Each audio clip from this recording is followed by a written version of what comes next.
Hey guys, welcome back to my channel. आज discuss करेंगे MBA करें या एमएस करें, इस कंफ्यूजन को दूर कैसे किया जा सकता है। जब मैं अपने कॉलेज के थर्ड ईयर में थी तो ये एक बहुत बड़ा कंफ्यूजन मेरे दिमाग में था कि मैं आगे चल के एमबीए की तैयारी करूं या एमएस की तैयारी करूं, क्योंकि उस एज में इतनी क्लैरिटी होती नहीं है, समझ में नहीं आता है कि ज़्यादा बेटर क्या होगा फ्यूचर के लिए, एमबीए करना या एमएस करना। और ये एक बहुत कॉमन कंफ्यूजन है जो आई थिंक मेरे साथ के सारे ही बच्चों को था। कई लोग बहुत क्लियर थे, लेकिन काफ़ी सारे बच्चे इस कंफ्यूजन को फेस करते थे।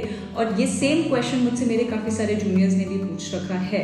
इसीलिए मैंने सोचा कि आज मैं इस बारे में एक वीडियो बनाऊंगी, अपना व्यू पॉइंट आप लोगों को प्रेजेंट करूंगी।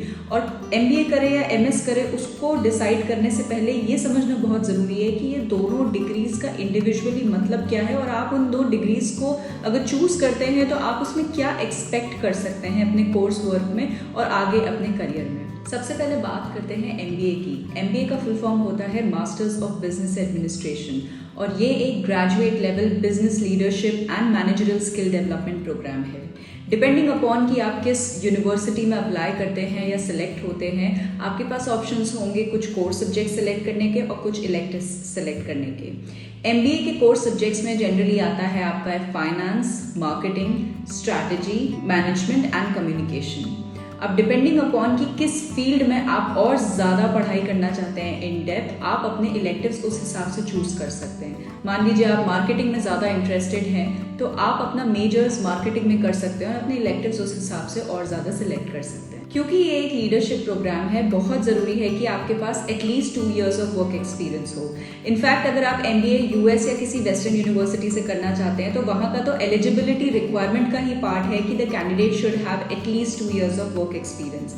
इसका सबसे बड़ा रीज़न ये है कि अगर आपने ग्राउंड लेवल पे कभी काम ही नहीं किया है, अगर आप कभी वर्कफोर्स का पार्ट रहे ही नहीं है, तो आप किस किस्म के लीडर या मैनेजर बनेंगे वो आप खुद भी सोच सकते हैं। It's very important to have the ground level of experience of working in a company to understand कि वहाँ पे क्या क्या डिपार्टमेंट्स होते हैं, एक कंपनी में काम कैसे होता है, चाहे वो किसी भी इंडस्ट्री का पार्ट हो। इनफैक्ट अगर आप नोटिस करेंगे, इतने बड़े बड़े इंडस्ट्रियलिस्ट के बच्चे होते हैं जो एमबीए करने के लिए शायद इंडिया या बाहर जहाँ से भी करते हैं, वो लोग भी सबसे पहले वर्कफोर्स का पार्ट बन के at least 1 to 2 years of experience लेते हैं before joining their parents company as a leader. अब बात करते हैं मास्टर ऑफ साइंस या एमएस डिग्री की। जनरली जब बच्चे एमएस करते हैं तो एक तरीके से उनको एक्सपर्ट इन दैट फील्ड माना जाता है। जैसे मान लीजिए अगर आप एमएस इन डेटा एनालिटिक्स कर रहे हैं तो 80% of your curriculum will be technical in nature and will be around understanding data analytics. For example, जैसे आपकी programming languages like SQL, python, R, understanding DBMS, data modeling कैसे होती है। आपका 80% of the course work will be technical in nature and will be based around providing you expertise in that chosen field। बाकी 20% के लिए आप लोग electives ले सकते हैं, जिसमें कि आप दूसरे फील्ड के सब्जेक्ट्स को भी एक्सप्लोर कर सकते हैं। कई कॉलेजेस में एमएस प्रोग्राम्स पार्ट टाइम करने का भी ऑप्शन होता है। फॉर एग्जाम्पल, जैसे मेरे साथ मेरे एक फ्रेंड थे वीज़ा में जो कि एमएस इन कंप्यूटर साइंस कर रहे थे यूटी ऑस्टिन से, और साथ ही साथ वो फुल टाइम जॉब भी कर रहे थे वीज़ा में। तो ये एक बहुत अच्छा ऑप्शन है for individuals who want to do a degree along with working for a company as well, जहाँ पे उनको एक्सपीरियंस भी उसी फील्ड में साथ ही साथ मिलता जा रहा है। Now that we have discussed कि आप एमबीए या एमएस में क्या एक्सपेक्ट कर सकते हैं, सबसे ज़्यादा ज़रूरी ये है कि आप अपने फ्यूचर में खुद को कैसे इन्विजन करते हैं। क्या आप बिजनेस साइड ऑफ फील्ड में ग्रो करना चाहते हैं जहाँ पे आप बिजनेसेस के हेड बने, या आप एक बिजनेस लेवल पे, स्ट्रैटेजी लेवल पे एक कंपनी में काम करें, या आप एक पर्टिकुलर फील्ड में एक्सपर्टीज लेके उस फील्ड में आगे as a technical person grow करना चाहते हैं। ये पर्सन टू पर्सन वैरी करता है बेस्ड ऑन योर इंटरेस्ट, और उसी इंटरेस्ट के बेसिस पे आप वो राइट डिसीजन ले सकते हैं कि आपके लिए एमबीए सबसे बेस्ट है या एमएस। इस डिसीजन मेकिंग में कुछ और भी ड्राइविंग फैक्टर्स होते हैं जो आपको कंसिडर करने पड़ेंगे। For example, money. एमबीए करने की कॉस्ट काफ़ी ज़्यादा हाई होती है as compare to MS.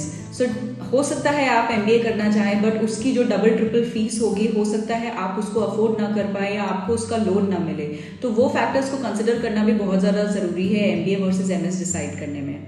Second deciding factor होता है टाइम।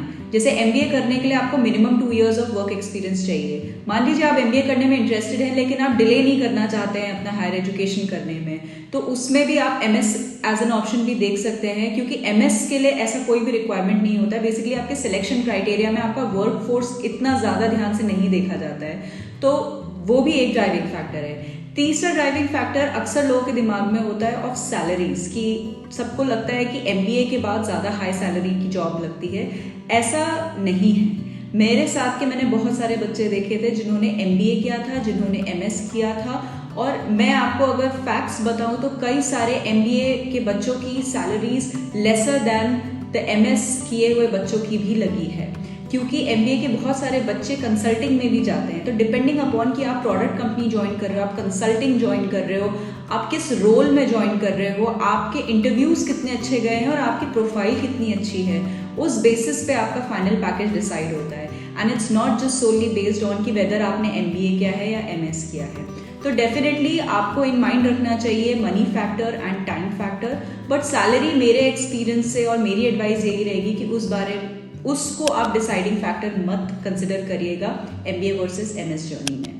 आई होप आपको ये वीडियो हेल्पफुल लगा हो, एंड अगर आपने अभी तक मेरे चैनल को सब्सक्राइब नहीं किया है then please do consider to like and subscribe, and I will see you in the next one.